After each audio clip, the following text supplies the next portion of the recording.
Hello, this is the first of 3 videos in which I will walk you through the steps for the final project for our New Mexico history class.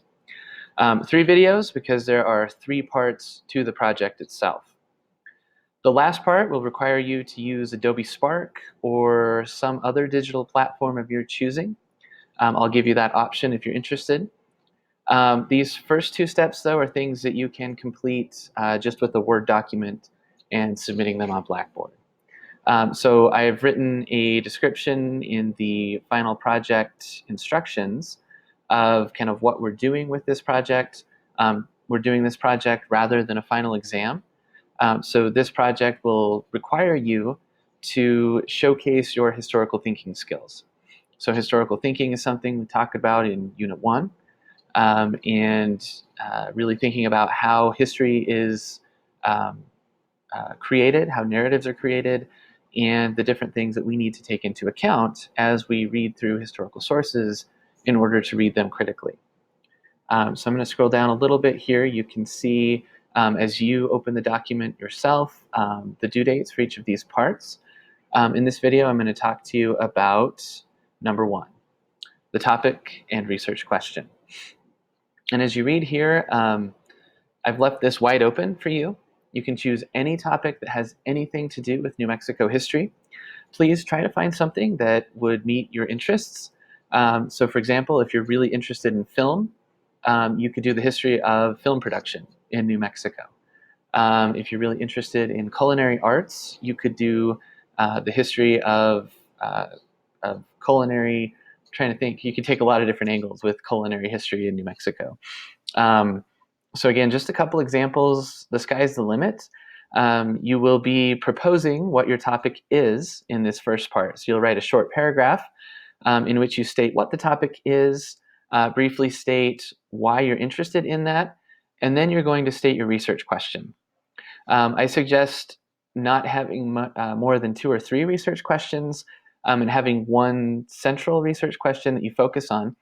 The reason for that is that even though the final project itself is a digital annotated bibliography, you're going to write an introduction and a conclusion for that annotated bibliography that kind of brings together all of the ideas and information that you found through your research. And the answer to your research question will be your thesis statement. It'll be your central argument, or kind of what you've concluded after you've done your research about your particular topic. So that's the reason that it's helpful to have one central question. I have a link here to the George Mason University Writing Center. That will just help you get a better idea of how to formulate a research question if you want a little more help. The distinction that I've drawn here, though, is that you need to create an analytical research question. You need to use an analytical one rather than an explanatory one. So the difference between those is that explanatory questions ask for facts, right? They ask, when was Billy the Kid born? They ask, when did the Pueblo Revolt take place? They could ask where the Pueblo Revolt took place. They could ask who chose Los Alamos as the site for the Manhattan Project headquarters. All of those things you could answer with just a simple fact. Explanatory questions also might be answered with yeses or nos. You want to avoid those for the purposes of the project, because you want your project to not just kind of come to a quick conclusion. Instead, as is the case with doing historical work, historians have to create a narrative. They have to find the story and tell the story. So you want to have more than just details. Of course, you'll find those details as you go along, answering your analytical research question, but you don't want your central question to be one that you could quickly answer. So in this next paragraph here, I give you some ideas about how you would transform those explanatory questions into analytical ones.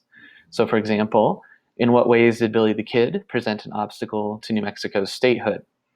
That would require a bit more analysis. There's no kind of consensus on whether or not he did or what role he played in preventing or delaying statehood. So again, that one's open for interpretation, and that's something that will require you to take a stand and evaluate and analyze your sources to answer it. Similarly, Why did the Pueblo peoples rise up against Spanish colonists in 1680?